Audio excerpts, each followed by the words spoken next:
The Snow Queen by Hans Christian Andersen. Once upon a time, there were two children who loved each other dearly. Their names were Gerda and Kay. They lived next door to each other, and their homes were connected by a little garden. In the summertime, they would sit under the roses and play for hours, enjoying the warmth of the sun and the scent of flowers. But one winter, something strange happened. A wicked troll, known as the devil, created a magical mirror that had the power to distort everything it reflected. In this mirror, all things beautiful appeared ugly, and all that was good seemed evil. One day, the mirror shattered into millions of tiny pieces, and the shards were blown across the world by the wind. Whoever was struck by a piece of the mirror would have their heart frozen and see only the bad in everything. One cold day, as Kay and Gerda played together, a tiny shard of the mirror flew into Kay's eye. Another shard pierced his heart. From that moment on, Kay's once kind and loving nature changed. He became cold and cruel, teasing Gerda and finding joy in hurting others. His heart had turned to ice, and he could no longer see the world as it truly was. As winter deepened, Kay became fascinated by the snow and ice. One day, while out playing in the snow, Kay saw a magnificent sleigh driven by a beautiful woman dressed in white. It was the Snow Queen, the ruler of winter, and she had come to take Kay away to her frozen palace.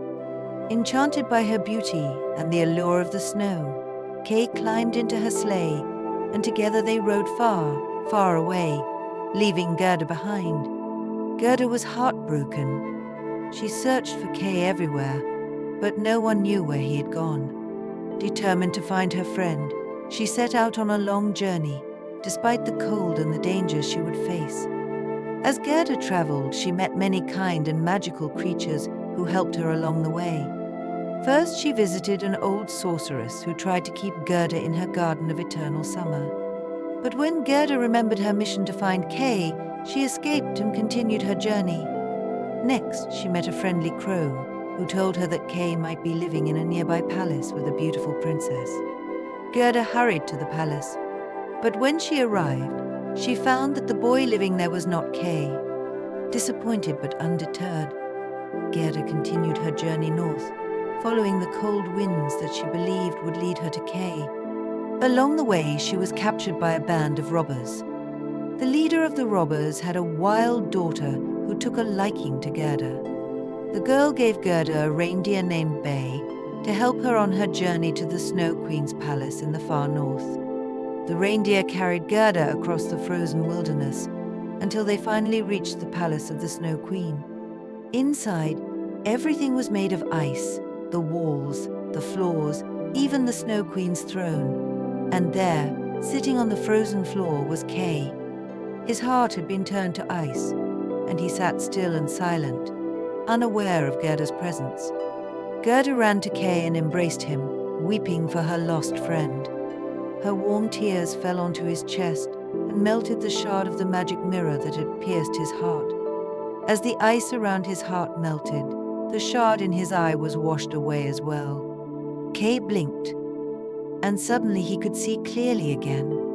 "Gerda!" he cried, recognizing her at last. "What have I done?" Gerda smiled through her tears and held Kay close. "It's all right," she said.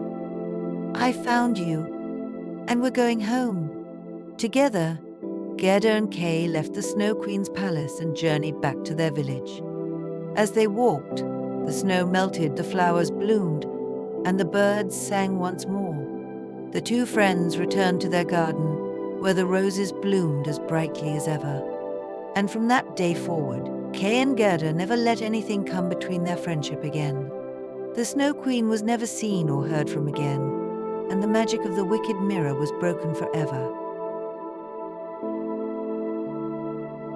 If you enjoyed this story, when you awaken, please give it a thumbs up and subscribe to our channel for more magical tales.